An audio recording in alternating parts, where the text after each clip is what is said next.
Hi, I'm Mrs. Gochin, the Media Specialist at William Anna Middle School.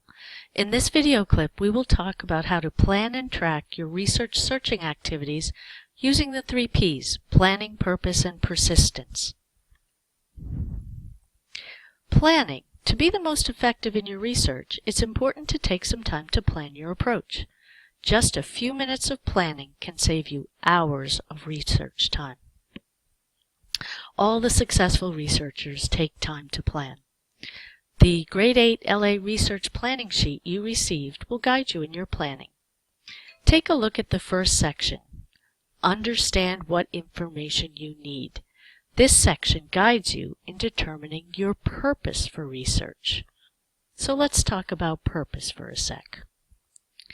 Purpose. The key purpose of your research is to identify and answer essential or driving research questions that will help you develop and prove your argument. These questions should not require yes or no answers, but be how, what, why type questions related to your topic and point of view. Once you have some initial questions, you need to identify the associated search keywords and keyword combinations that will help you locate information to answer these research questions. Coming up with and using these keywords and keyword combinations is called strategic searching.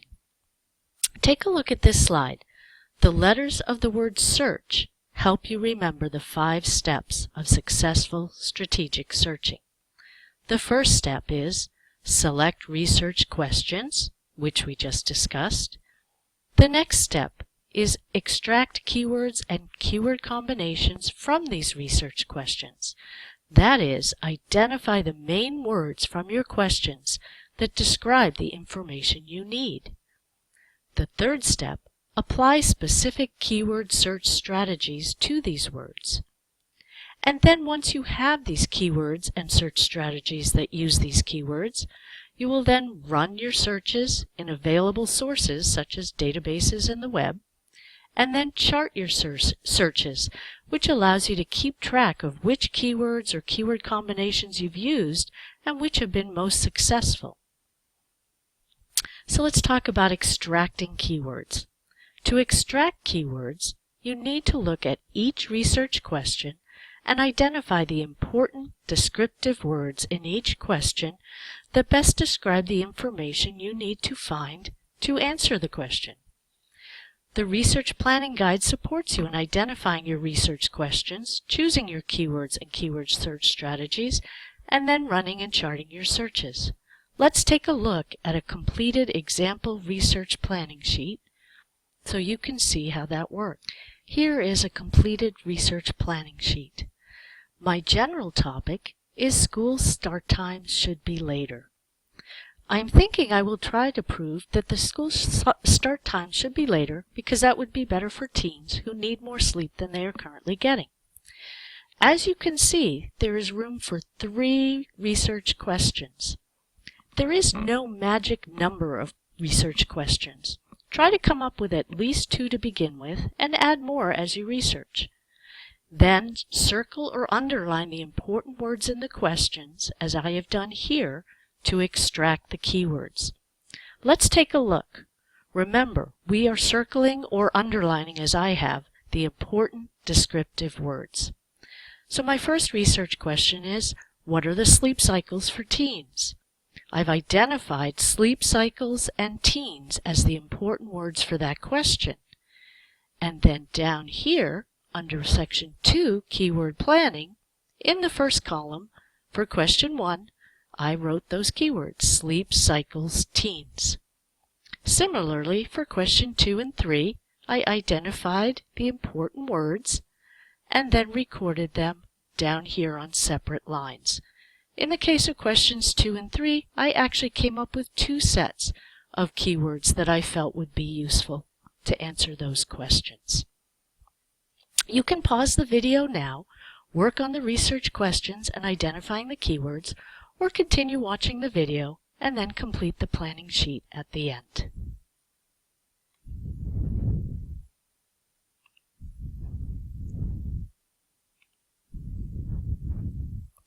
So let's talk about applying keyword search strategies, the next step.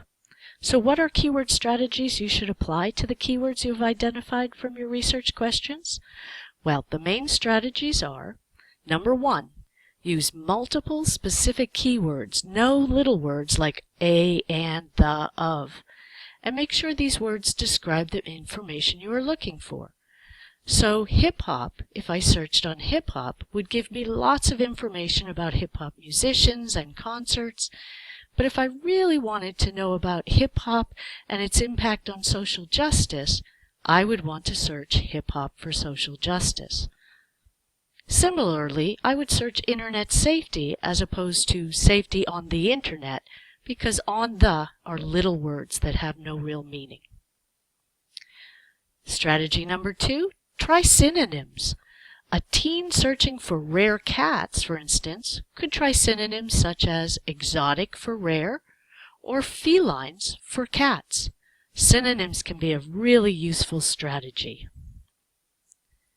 Number 3, use quotation marks around well-known phrases. A teen searching for the president's residence and information about it would do better searching White House in quotes rather than white and house as two separate keywords. When the words are enclosed in quotes, that says to the search engine or the database, find this exact phrase, not these two separate words. So you'll get much better results. And the last strategy, use a minus sign before a word to show you don't want it included. This is especially useful if one of your keywords has multiple meanings.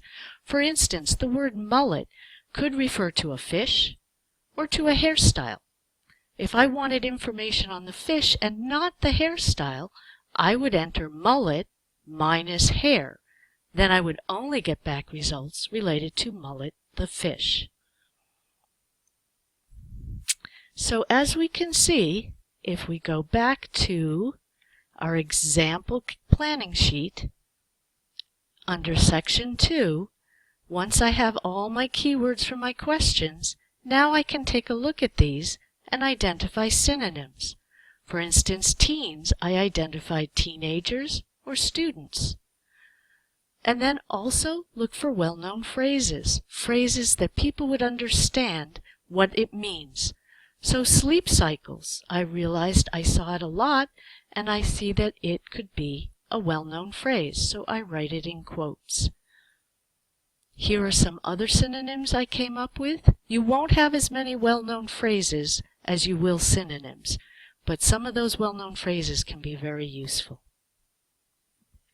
So again, you may pause the video here and complete this section, or continue and complete the planning sheet at the end. Okay, if we scroll down and look at the bottom part of the planning sheet, you will see that there is a note box. For argument or persuasive topic research, there are some specific keywords that you can add on to the keywords for your topic that will also help you in getting good results. You're trying to develop a pro or con argument. So if you look, you will see that some of the keywords, if you are for a particular issue, are words like pro, positive impact, positive effect, benefits. These will give you back the positive results of your topic. If you're against a particular issue, you might consider adding these words onto your keyword search. Words such as con, negative impact, negative effect, or issues.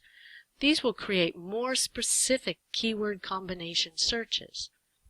In general, whether you're for or against an issue, keywords like data or statistics, information, or facts could also be added on to narrow down your searches to the evidence you need for your argument. So you will see down here under keyword combinations, I've taken my keywords that I identified from column 1, sleep cycles for teens. I put quotes around sleep cycles. Teenagers' sleep patterns, so I tried a synonym. For this keyword set, I added benefits, so teen sleep health benefits, or teen sleep studies. Here I added the word issues, teen sleep issues research. Here, later school start times, positive effect, and so on. So here you can come up with the set of keyword combinations that you'd like to begin with to search for information on your topic. You will add to this as you go on and maybe change it. Some of these may be more useful keyword combinations than others, and that's part of research, is figuring that all out. Now we'll look at the back of the planning sheet. This is the final step in strategic searching. Chart your searches. This is where you keep track of the resources you searched and the keywords you used, so you do not repeat work or miss a potentially useful resource. While charting can take additional time, it is extremely helpful to you in keeping track of where you searched and what keywords were useful. Give it a try during this research project and see if it helps you to be more efficient and organized in your searching, so you don't redo searches or miss certain keywords that you should try. Practicing these skills will help you research more effectively on your own in high school. Here are some examples of some charted searches. Under resource name, I write the database or the web source that I used, or it could be the book source as well. Opposing viewpoints in context is a database, and the keywords I used to search were teens and sleep cycles in quotes. And the result I got was that there was good evidence for later school start times. So that tells me two things. This is a good resource, and these were good keywords to use. Another example, InfoTrack Student Edition database, another set of keywords, and again, good evidence for benefits of extra sleep on teens' health. So this could help me prove a part of my argument. So again, give the charting a try and see if that helps you be more organized. Now you try completing all the sections on your research guide to prepare for online searching. Good luck, and remember, I'm available at lunch to help you with your research process anytime.